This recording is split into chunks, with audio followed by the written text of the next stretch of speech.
We're going to go play full scale here this weekend, meaning we're going to have some deep moments and we're going to have some very elated moments. And that's what participating 100% is, right? Life is very deep and very elating. Help me welcome somebody you're familiar with. Here she is, Dr. Sue. So people have desires, they have dreams, they have aspirations in every area of their lives. They have ideas of what the ideal relationship would be like. They have ideas about what their perfect financial picture would be like in their lives. And they have dreams, or maybe they've forgotten their dreams, about how they could feel physically, how they could go and do anything they would choose to go and do. And there's something that gets in the way of those things manifesting in their lives. And that's what we're after. Yes, I am. Are you living well? Yes, I am. Are you living well? Yes, I am. We're after what is working behind the scenes that keeps these things from automatically unfolding. All of creation and all of the abundance in it is available to us, and we are designed to be happy and healthy and joyful and abundant. And if that's not happening, there's a reason. Just like we're designed to have ideal health, our digestion is supposed to work. We're supposed to be able to go to sleep at night just when we lay our head on the pillow. We're supposed to be able to wake up in the morning without having to have a medication to get us to do so. And if those things aren't happening automatically, there's a reason for that. One of the things that we focus on is getting people to understand that it's not just about health and healing and getting well. It's beyond that. It moves into what happens after you're well. What happens about manifesting your dreams, your desires? How do we make that happen? And what we do that is different than what people have been attempting in the past is that we are accessing the subconscious interference that keeps people from manifesting what those dreams and desires are, as well as it keeps them from manifesting good health and abundance and relationships and so forth. It's about identifying what is in the way, what is behind the scenes based on past experience that is that little voice back there saying it's true for everyone but you. And anyone else can have that, but not you. It really comes down to a person choosing for themselves to accept that it is true for me too. One of the things that happens in our culture is that we go and we learn and we have discussions and we take workshops and we educate ourselves intellectually about these ideas, and we fail to bring it into ourselves. We fail to drop it into our own hearts and allow it to be possible and true for me too as an individual, to feel it, to actually have the experience of participating in this abundance versus just knowing that it's out there. And so one of the things that we focus on when we're working in the workshop environment or when we're just in dialogue about this is to actually move people through the experience of what it feels like to be in the yes, me too. Yes, I can.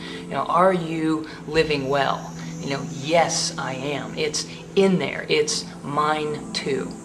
We can be in this, make the plan, be in the driver's seat, go out there and make it happen, but we also have to be tethered to or connected to a deeper meaning behind those actions. Otherwise, it won't be supported long term. And so one of the things that we also have to do is focus on the inner world and the spiritual aspect of ourselves and our higher purpose and understanding what our purpose is here and getting in touch with that.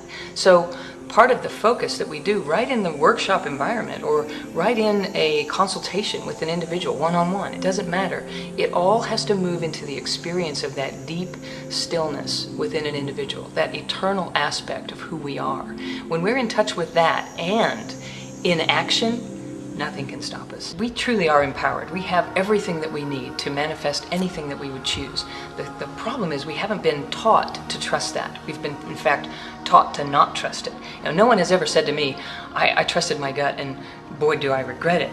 People say, I had this feeling in my gut and it just didn't make sense. And so I overrode it with my mind, with what I thought was logical or what I thought was a better idea, and boy do I regret it.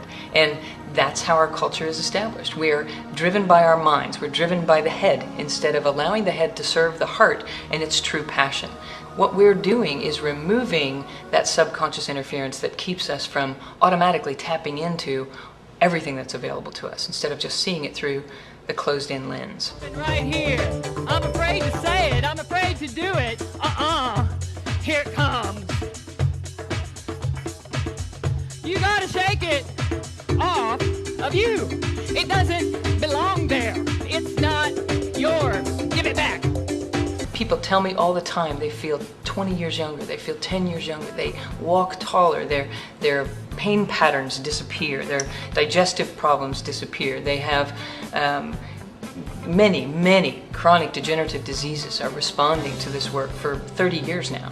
And medications that are required for digesting lunch or getting up in the morning, people are able to come down off of them with certainty that their systems are now running the way that they were designed to be running in the first place. There is a lot of very up energy, and what we're doing is bringing the vibration of the body up to a certain frequency where greater possibility exists than perhaps the vibration that an individual resonates at when they have been depressed or when they haven't been feeling well or when things haven't been going right.